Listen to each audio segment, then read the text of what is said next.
This is Chapter 5 of Pippi Longstocking by Astrid Lindgren. And this story is called Pippi Sits on the Gate and Climbs an Interesting Tree. Outside Villa Villicula sat Pippi, Tommy, and Annika. Pippi sat on one gate post, Annika on the other, and Tommy sat on the gate. Just like Pippi's doing in this picture, sitting on top of the fence. It was a warm and beautiful day towards the end of August. A pear tree that grew close to the fence stretched its branches so low down that the children could sit and pick the best little red gold pears without any trouble at all. They munched and ate and spit the pear cores out on the ground. Villa Villicula stood just at the edge of the little town, where the street turned into a country road. The people in the little town loved to go walking out Villa Villicula way because the country out there looked so beautiful. As the children were sitting there, eating their pears, a girl came walking along the road from town. When she saw the children, she stopped and asked, "Have you seen my father go by?" Said Pippi. "Well, what did he look like? Did he have blue eyes?" "Yes," said the girl. "Medium large, not too tall, not too short?" "Yes," said the girl. "Black hat and black shoes?" "Oh, yes, exactly," said the girl eagerly. "No, that one we haven't seen," said Pippi decidedly. The girl looked downcast and went off without a word. "Wait a minute," shrieked Pippi after her. "Was he bald?" "No, he certainly was not," said the girl, annoyed. "Lucky for him," said Pippi, and spit out a pear core. The girl was hurrying away, but then Pippi shouted, "Did he have big ears that reached way down to his shoulders?" "No," said the girl, and turned and came running back, amazed. "Oh, you don't mean to say that you've seen a man like that, walking by with such huge ears?" "I've never seen anyone who walks using his ears," said Pippi. "All the people I know walk with their feet." "Oh, don't be silly. I mean, have you really seen a man who has such huge ears?" "No," said Pippi. "There isn't anybody who has such big ears. That would be ridiculous. Well, how would they look? It's not possible to have such big ears." "At least, not in this country," she said, with a thoughtful pause. "Of course, in China it's a little different. One time I saw a Chinese person in Shanghai. His ears were so big he could use them like a cape. When it rained, he just crawled in under his ears, and it was as warm and snug as you please. Of course, his ears didn't have it so good. If it was very bad weather, he used to invite his friends to camp out under his ears. There they sat and sang sad songs while the rain poured down. They liked him a lot because of his ears. His name was Hai Shang. You should have seen Hai Shang run to work in the morning. He always came dashing in at the last minute because he loved to sleep late, and you can't imagine how funny he looked, rushing in with his ears flying behind him like two big golden sails." The girl had stopped and stood open-mouthed listening to Pippi's story. And Tommy and Annika forgot to eat any more pears. They were so utterly absorbed in her story. "He had more children than he could even count, and the littlest one was named Peter," said Pippi. "Oh, but Peter's not a Chinese name. You couldn't call a Chinese baby Peter," interrupted Tommy. "Well, that's just what his wife said to him. A Chinese baby can't be named Peter." "But Hai Shang was dreadfully stubborn," said Pippi. "And he said that the baby would be called Peter or nothing. And then he sat down in a corner and he pulled his ears over his head and howled. And his poor wife had to give in, of course, and the kid was called Peter." "Really?" said Annika. "Oh, it was the worst kid in all of Shanghai," continued Pippi. "Fussy about eating his food, so his mother was so unhappy. You know, of course, that they eat birds' nests in China? And there sat his mother with a whole plate full of swallows' nests, trying to feed him. "Now, little Peter," she said, "come, we'll eat a swallow's nest for Daddy." But Peter just shut his mouth tight and shook his head. At last, Hai Sheng was so angry that he said that no new food should be prepared for Peter until he had eaten at least one of his swallow's nests. And when Hai Sheng said something, that was that. The same bird's nest went in and out of the kitchen from May until October. On the 14th of July, his mother begged to be allowed to give Peter just a couple of meatballs, but Hai Sheng said no.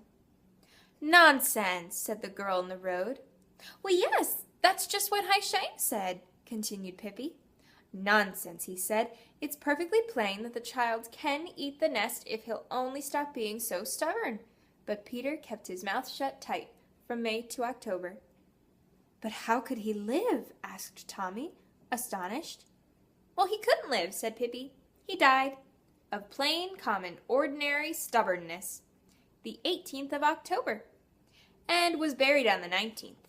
And then on the 20th, a swallow flew in through the window and laid a bird's egg in the nest, which was standing on the table. So I guess it came in handy after all.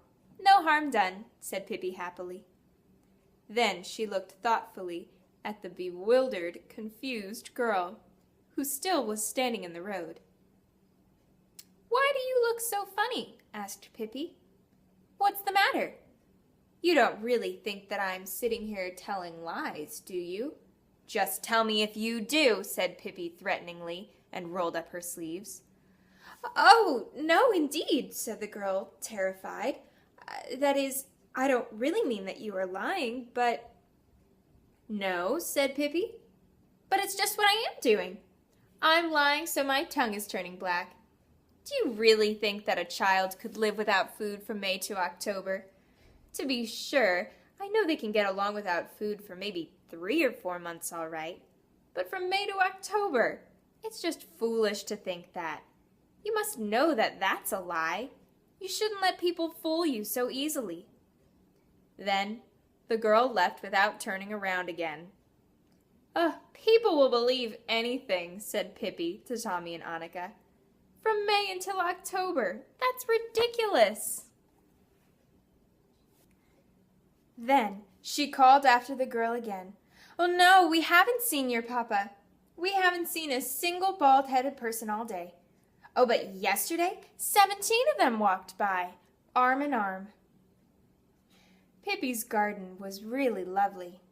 You couldn't say it was very well kept, but there were wonderful plots of grass that were never cut, and old rose bushes that were full of white and yellow and pink roses. Maybe not such fine roses, but oh, how sweet they smelled. A good many fruit trees grew there too, and best of all, several ancient old oaks and elms that were excellent for climbing up. The trees in Tommy's and Annika's garden were not very good for climbing, and besides, their mother was always so afraid they would fall and get hurt that they never had even climbed much. But now Pippi said, suppose we climb up in the big oak tree." Tommy jumped down from the gate at once, delighted with this suggestion. Annika was a little hesitant, but then when she saw that the trunk had all these little sticking out places that you could climb on, she too thought it would be fun to try. A few feet above the ground, the oak divided into 2 branches, and right there was a place just kind of like a little room. Before long, all 3 children were sitting there. Over their heads, the oak spread out its crown like a big green roof. "Oh, we could drink coffee here," said Pippi. "I'll just skip in and make a little." And Tommy and Annika clapped their hands and shouted, "Bravo! Good idea!" In a little while, Pippi had the coffee ready. She'd already made buns the day before. So she came and stood under the oak and began to throw up the coffee cups. Tommy and Annika caught them. Only sometimes it was the oak tree that caught them, so 2 cups were broken. Pippi just ran in to get new ones. Next it was the bun's turn, and for a while the air was full of flying buns. Buns are like rolls, like pieces of bread. But at least they didn't break if they fell. At last, Pippi climbed up with the coffee pot in one hand. She had cream in a little bottle in her pocket and sugar in a little box. Tommy and Annika thought coffee had never tasted so good before. They weren't allowed to drink it all the time, only when they were at a party. And now, this was a party. Annika spilled a little coffee in her lap. First it was warm and wet, and then it was cold and wet, but that didn't matter to her. When they had finished their coffee, Pippi threw the cups down on the grass. "I want to see how strong the china they make these days is," she said. Strangely enough, 1 cup and 3 saucers did hold together, and only the spout of the coffee pot broke off. Now let's see. The spout of a coffee pot, in fact, I think I've got one. Well, okay, so this is a teapot, but the spout is this part right here. So even though Pippi threw down all of the pieces of china really hard, only this part of the pot broke off, and everything else was okay.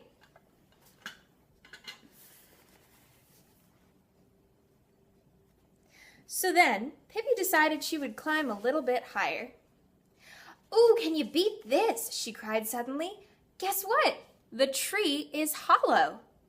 Now, hollow means that something's empty inside, so it's not solid all the way through. Yeah, there's like a space in there. So in this picture, you can see Pippi climbing into the tree, because see, the tree isn't solid on the inside. It must have been really old, so the middle part just rotted away, and now it's hollow. There in the trunk was a big hole, which the leaves had hidden from the children's sight before. "Oh, may I climb up and look too?" called Tommy. But there was no answer. "Pippi, where are you?" he cried, worried. Then they heard Pippi's voice, not from above them, but from way down below. It sounded almost like it came from under the ground. "I'm inside the tree," Pippi said. "See, it's hollow all the way down to the ground. And if I peek out through a little crack in the tree, I can even see the coffee pot. It's outside on the grass." "Oh, how will you ever get up again?" cried Annika. "Oh, I'm never coming up," said Pippi. "I'm going to stay here until I retire and get a pension." A pension is like an amount of money that sometimes after you're finished working and you retire, the government gives you for doing your job for so long as kind of a thank you. So that is how long Pippi says she's going to stay there. "Oh, and you'll have to throw my food down for me through that hole up there. Maybe 5 or 6 times a day." Annika began to cry. "Well, why be sorry? Why complain?" said Pippi. "You can come down here too, and then we can play and pretend that we are staying in a dungeon." "Never in this world," said Annika, and just to be on the safe side, she climbed right down out of the tree. "Annika, I can see you through the crack," cried Pippi. "Don't step on the coffee pot. It's an old, very nice coffee pot that never did anyone any harm. It can't help it that it doesn't have a spout anymore." Annika went up to the tree trunk, and through a little crack she saw the very tip of Pippi's finger. This comforted her a lot, but she was still worried. "Pippi, can you really not get up?" she asked.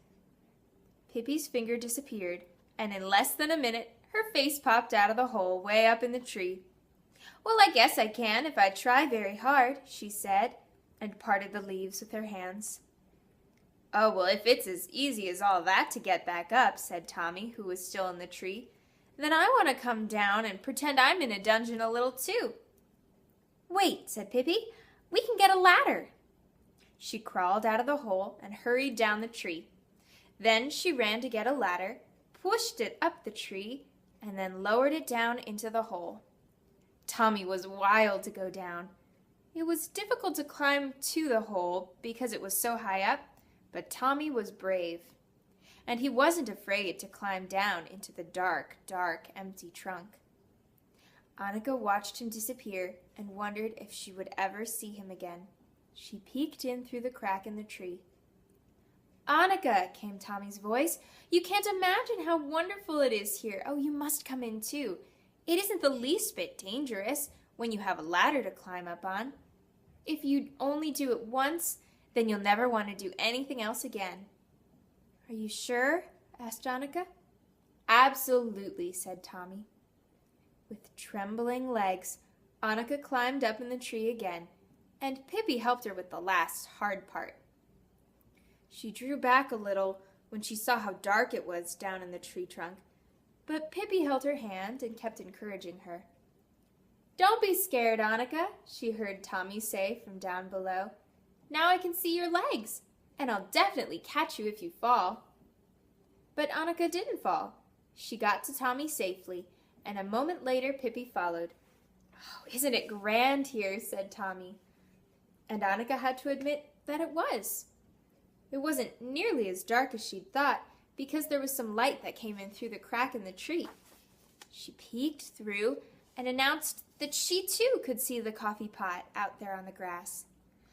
"Oh, well, now we'll have this for our secret hideout," said Tommy. "Nobody will know that we're in here. And if they should come and hunt around outside for us, we can spy on them through the crack, and we'll have a good laugh. We could have a little stick and poke it out through the crack and tickle them, and then they'll think the place is haunted," said Pippi. At this idea, the children were so delighted that they hugged each other, all three. Then they heard the ding-dong that meant the bell was ringing for time for dinner at Tommy's and Annika's house. "Oh, man," said Tommy, "now we've got to go home. But we'll come over tomorrow as soon as we get back from school." "Do that," said Pippi. And so they climbed up the ladder. First Pippi, then Annika, and Tommy last. And then they climbed down out of the tree. First Pippi, then Annika, and Tommy last.